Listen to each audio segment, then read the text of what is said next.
the like button, friends, if we could. All right, so let me update you on a couple things here, Tone. No word on anything Eagles-wise in terms of the meeting with Jeffrey Lurie and Nick Sirianni. Again, we get anything, we'll pass that right along. Okay. So the latest on Bill Belichick. Diana Rossini's been all over a lot of things for The Athletic, including the Eagles stuff. But she said the Atlanta Falcons have Bill Belichick as their top candidate, flying him into Atlanta on one of Arthur Blank's private planes last night. Ooh. Yeah. Dinner last night, more meetings to come per multiple sources. That feels like that's a matter of time.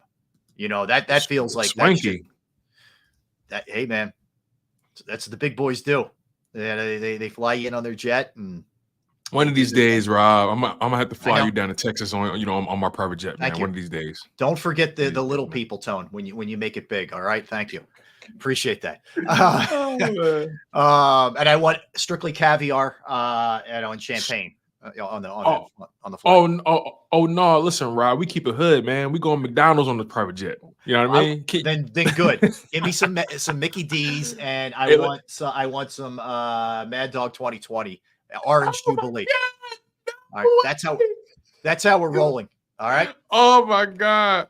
Thank you, Rob. You're a dirty dog, man. Oh, trust me. You're a mad dog. That's what I'm a mad dog. That's correct.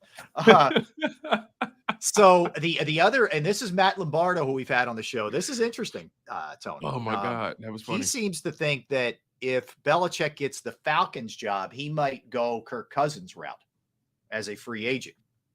Interesting. Yeah, I might. Maybe that's a thing. I don't know. I mean, I don't know if here's what I would do: short term, Kirk Cousins, draft a guy, let him sit and learn as quarterback. Maybe. Just a thought. That implies Belichick is he's trying to go to the grave on the football field. Like he's not. You know what I mean? I think he is he's a lifer. Take him out in a box, dude. If you know what I'm saying. Like I don't think he's looking to be on a beach. I think he's just a grinder, football 24/7, 365. To borrow some names from our shows. Yeah. Exactly right. I think that actually doesn't sound like a bad idea. Bring in Kirk Cousins on a 2-year.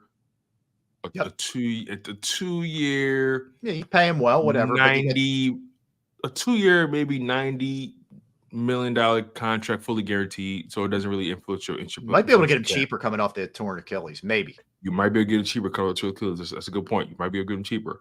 So what? Because 70, 2 years, 70. I don't know. Maybe I'm lowballing. I think Kurt is getting $45 million minimum. Yeah. I think he's going to get around 43 to 45 million per year, especially coming off the ACL tear. Yeah. So I think that's reasonable, especially if they fully guarantee it. I'll bite at that. Yeah. All right. So let's see what happens there. But that one, I feel like, Tone, by the time we're back Sunday, I think that one's a done deal. I think Belichick's done. All right. So yeah, and watch once he takes that job, you're going to start seeing all these names coming down the pipeline. Watch. I agree. Because I think teams are waiting to see, okay, who gets paid what, right? Who drops the first domino? Yep. And watch, you're going to start seeing all these coaches. Vrabel to go here, Pete Carroll over here, Harbaugh to here. Watch, it's going to just flying down. Nick Sirianni's future is this. It's going to fly down. I also thought this was really cool. Les Snead is the GM for the Rams, and he was doing his sort of like season wrap-up meeting with the media via Zoom. And unprompted, the first 5 minutes of his meeting with them was praising Raheem Morris and saying, this guy should be hired as a head coach. And he went out of his way to go to bat for him. So I thought that was pretty cool. It's a classy move. And Raheem Morris, he had an opportunity, I think, years ago when he coached the Bucs, right? He was really young. But he was young. He was young, and of course, what can you expect, right? So, second time around the block, I think he'll be a great head coach somewhere. Yep, absolutely. All right. Mike Tomlin, basically, and he wasn't saying it like in an arrogant way, just basically saying, hey, look, I expect we'll get this thing done. I'll be extended. I'm not going anywhere. I'm rejuvenated. We'll keep this rolling. I'll be in Pittsburgh for 1,000 years, like I've already been. So he's the whole news surrounding him leaving Pittsburgh was just totally moot. Like, I'm like, that's not even how Pittsburgh does business. They believe in stability. They believe in consistency. They believe in if it ain't broke, don't fix it. They're very they're very pragmatic, right? Yeah. So all that stuff was just, slow news day. I wasn't paying any of that kind of stuff any mind. Mike Tomlin's he is Pittsburgh. He's not going anywhere. I agree. All right, Bills. Let's just circle back to the game we were talking about a little bit earlier with the Bills and the Chiefs. They do have some injuries, Tone. They ruled out 4 players. This came down a little while earlier. They ruled out 4 players. Gabe Davis is not going to play with a knee, their receiver. Whoa. Taylor Rapp, their safety, is out with a calf. Balin Spector, their linebacker, is out with a back. And Diggs is questionable. Who is? Diggs, he's questionable. Diggs, yeah, but they think Diggs is going to play. Christian okay. Benford, who is a corner, I believe that's a Nova kid too. He is out with a knee. That's significant. That's significant. Yeah. Yeah. This is and Rasul Douglas could miss the game with a knee as well. Oh, damn! They brought him in too to fill in for what was it, Tre'Davious White that went out? Yeah, they're that's a lot of real injuries. Their defense has been hanging on by a thread. But here's the upside: the fact that Chiefs offense with those weapons is not too many guys you got to really key in on. So maybe that can help. I don't know, but overall, man, it changes things, but especially not having Gabe Davis. But I think that kid, what is it? Is it Dalton Kincaid or is it Dawson Knox? Dawson Knox is the vet. Kincaid's the rookie. He's really coming on. Yeah, I like him. Yeah, and also Joe Brady, he's been incorporating the running backs in the passing game a lot. So I think it's going to be an all hands on deck approach. Agreed. All right, so a couple other things here. The Bill O'Brien, who was previously this past year the Patriots offensive coordinator. He was the Texans head coach. He was the head coach at Penn State, but he worked a long time under Belichick as his OC and quarterbacks coach, etc. He's taking the offensive coordinator job at Ohio State. So he's going back to college to work with Ryan Day. Ryan Day is going to turn over play calling, apparently, to Bill O'Brien. Now, Bill O'Brien also worked in Alabama and, really did a great job down there with Bryce Young and a lot of other guys. So he knows the college landscape very well also. So he goes to Ohio State. Okay. And of course, he was out of a job after Belichick left, parted ways. So the Cardinals, the fun continues in the desert. So they have fired their CFO, 2 vice presidents, 10 people in total have the Cardinals. And this was kind of right after they were moving out of their old facility where they all were to a new one. And they had all these people packing up thinking they were moving. Mm-hmm. And then they were told they were gone. So what the hell? That's got to be fun. Yeah, that's got to be a good time. Come on, man. Yeah. Arizona's a hot mess. Are we surprised by this, man? No, they're a hot mess. No pun intended, man. They're terrible. They're just terrible. Why did we lose to them? I know. My God, I know. How the mighty have fallen. Yeah. All right. So a couple other things. Mike McCarthy says, look, buy into us. I won a championship in my 5th year in Green Bay. I'm heading into my 5th year now in Dallas. I'm not worried about my contract, even though I'm heading into the last year of my contract. I came here to win a championship, not think about contracts. Hey, man, look, I was one of the people that felt like he should have been brought back because, again, I feel like what holds them back is not Mike McCarthy related. I think they have a culture issue that holds them back. And I don't know if I don't think he's the one to fix it. And I definitely don't think he's going to make it worse. Yeah. I don't think anybody can fix it. That's something that they have to fix internally. Mm-hmm. And again, under Mike McCarthy, Dak Prescott had his best year of football. We've never seen Dak Prescott look as sharp as we've seen him. Yeah. So, he deserved to be back in my opinion. But plus, last year the contract, ride it out. Who are you going to hire? All right. I didn't realize this. If you had to guess off the top of your head, Now that Detroit won, Detroit had gone 32 years without winning a playoff game. Mm-hmm. What team would you say has the longest streak of not winning a playoff game? Dallas. No, I lied. I'm sorry. I lied. I'm sorry. I'm going to say not longest streak without a playoff win. It's not going to the Super Bowl, just winning a playoff game. Let's say the Jets.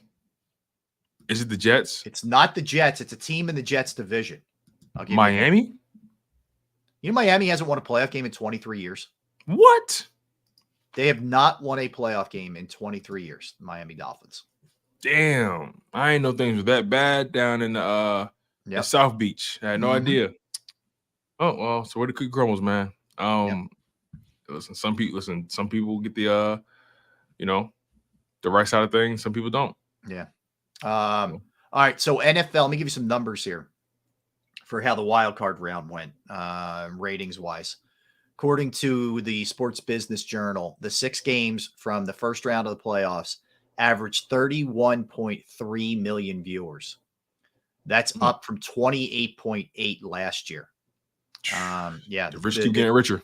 I know. The 2015 postseason, which had only 4 games in the wild card round back then, and they were all on free TV. You remember the games Saturday night was on Peacock. Mm-hmm. Drew 32.6. So it's the highest rated since 15, almost 9 years or whatever. For them to draw that many people and it's on Peacock, that's respectable. Yep.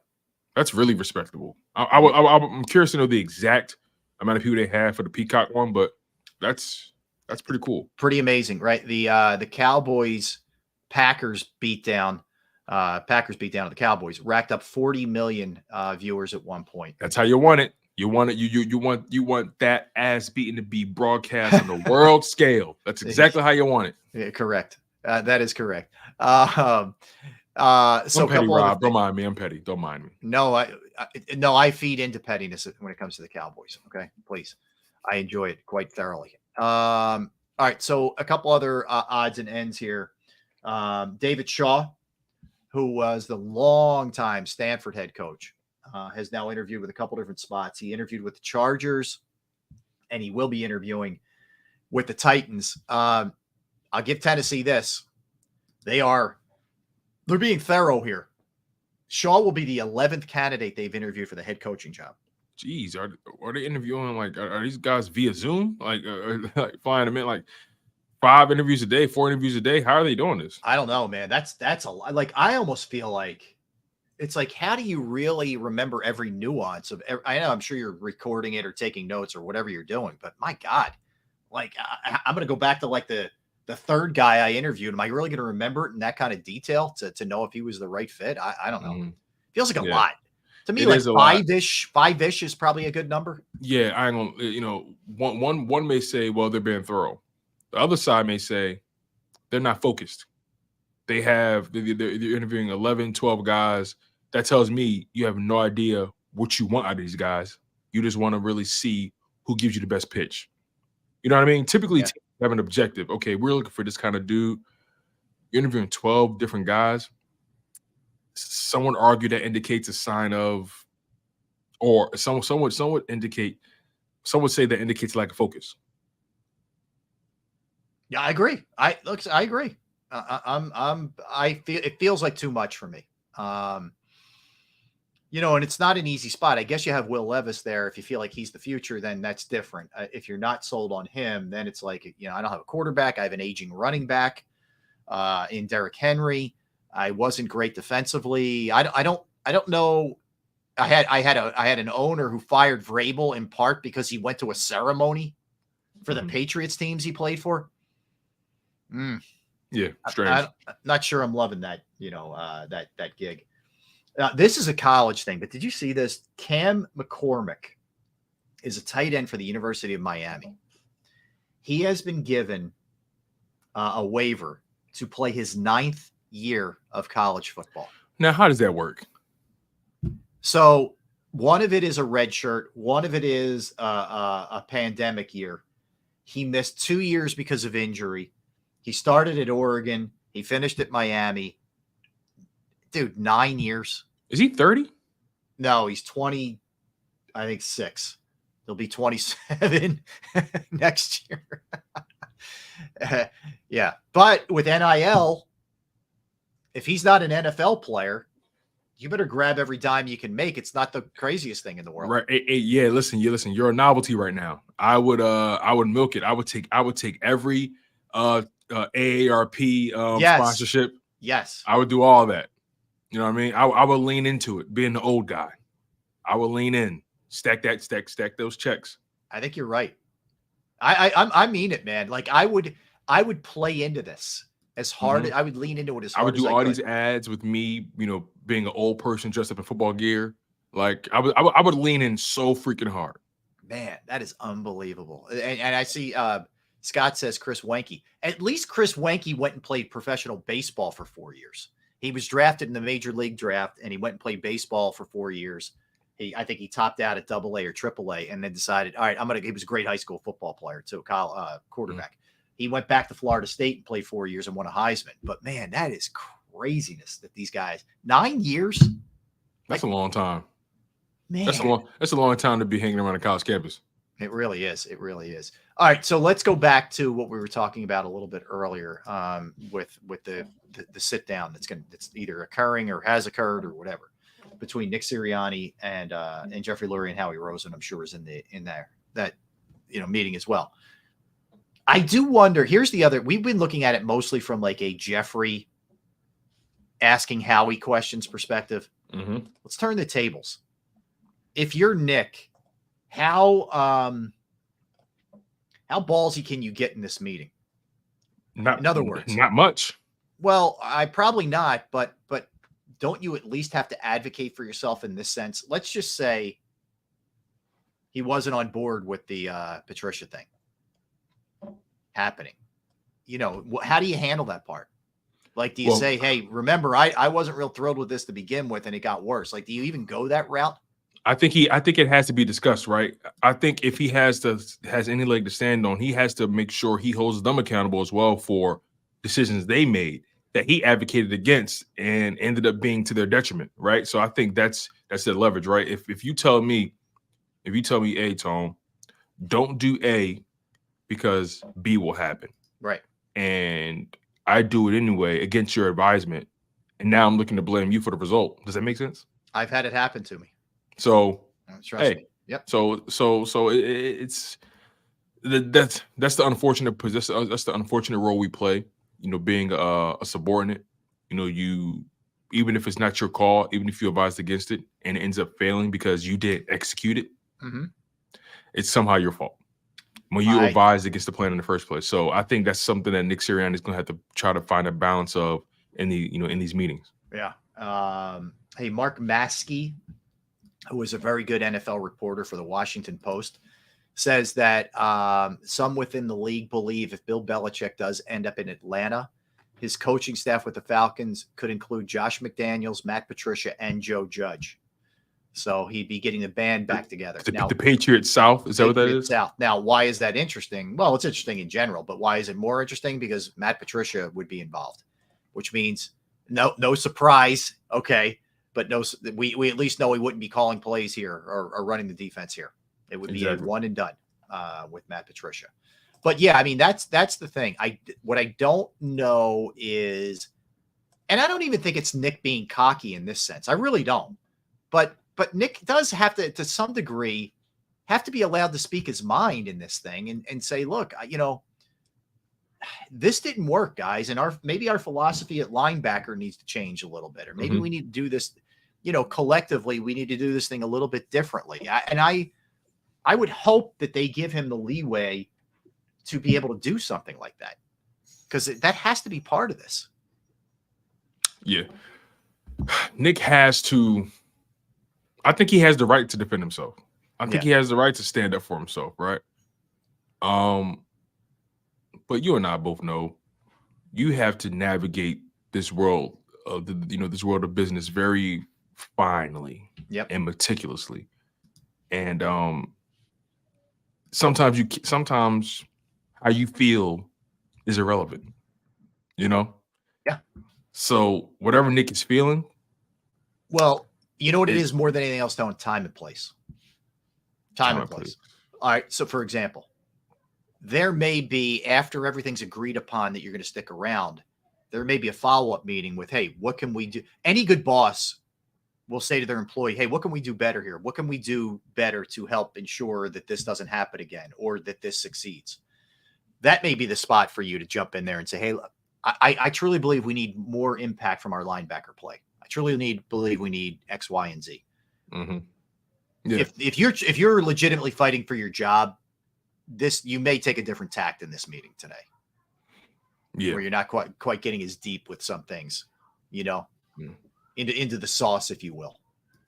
So you think if in order for him to keep his job, he is going to have to soften his blows a little bit.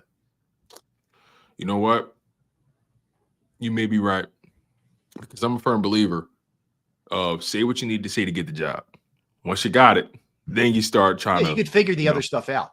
Right. But get the job first before you start having opinions. Right. So, in this case, save your job before you start really having. Yeah. Save your job before you start giving out these stern opinions. So yeah, that's actually where we are.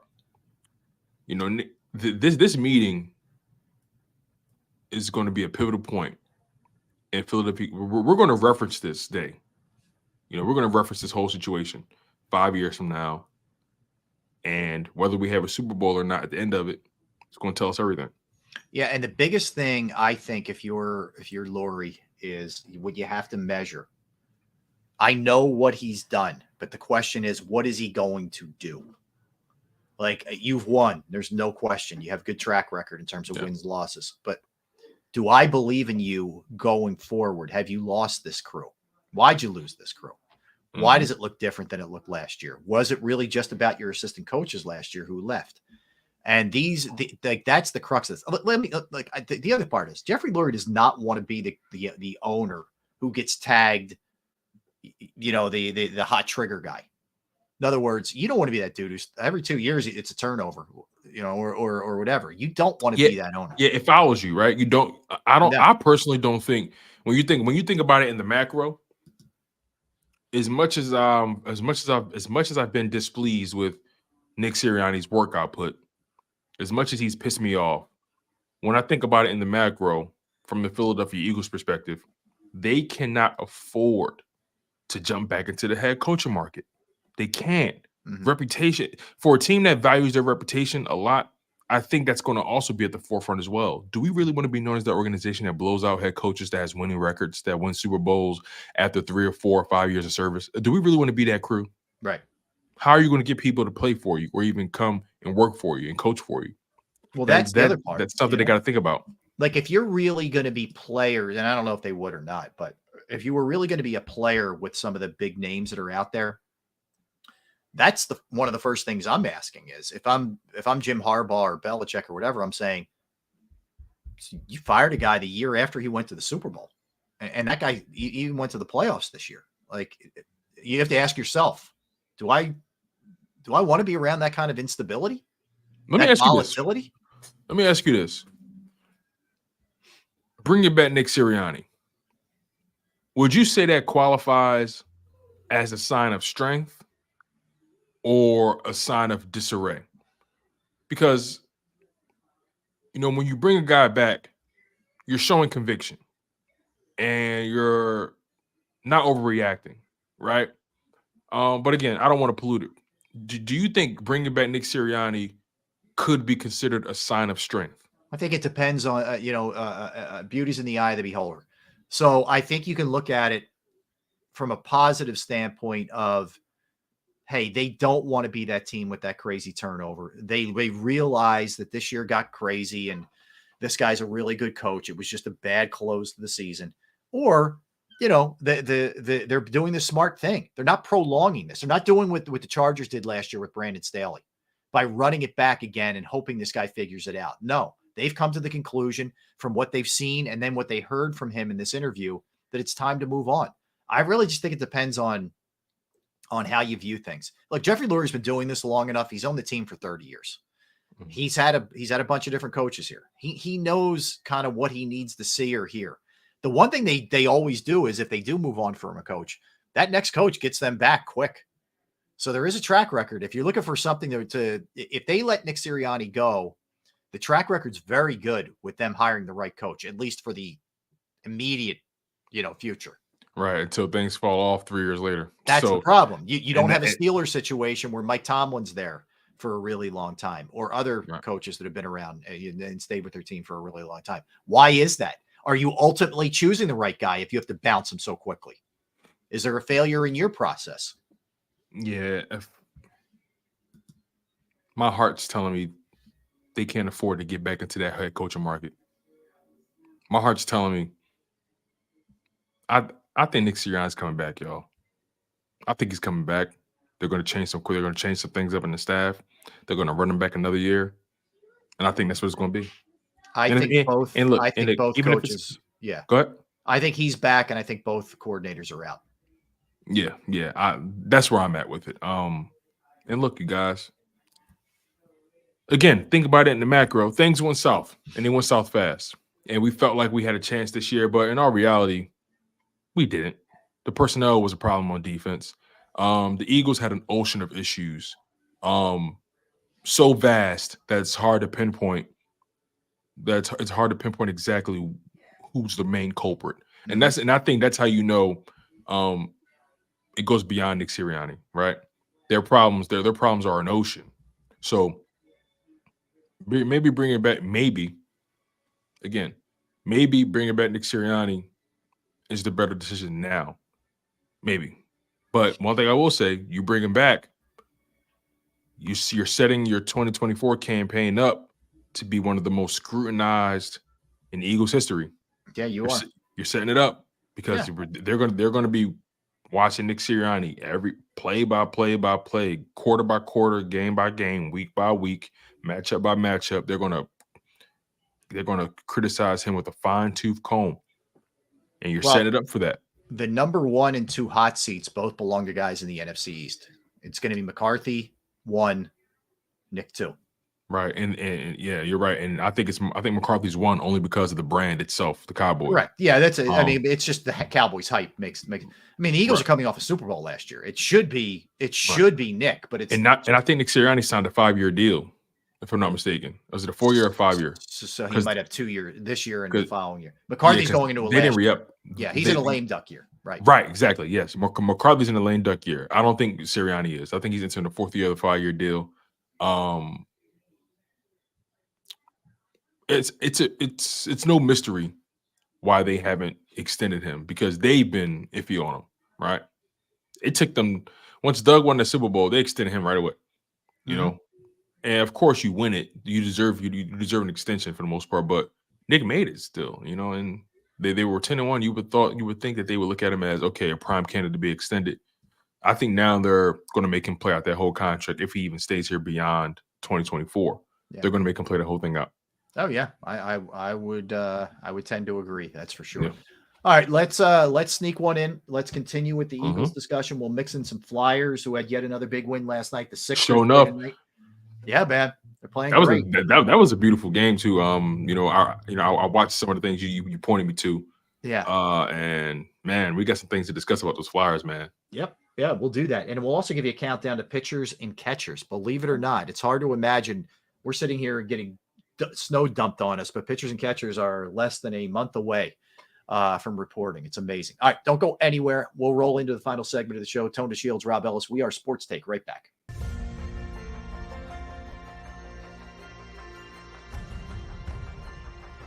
I remember getting my heart broken when they lost the Super Bowl in 2004. We're big Eagles fans. We moved to South Philly because of the Eagles. When they won, we went straight to Broad Street, and everybody was going nuts over there, and it was just a memory that you'll never forget.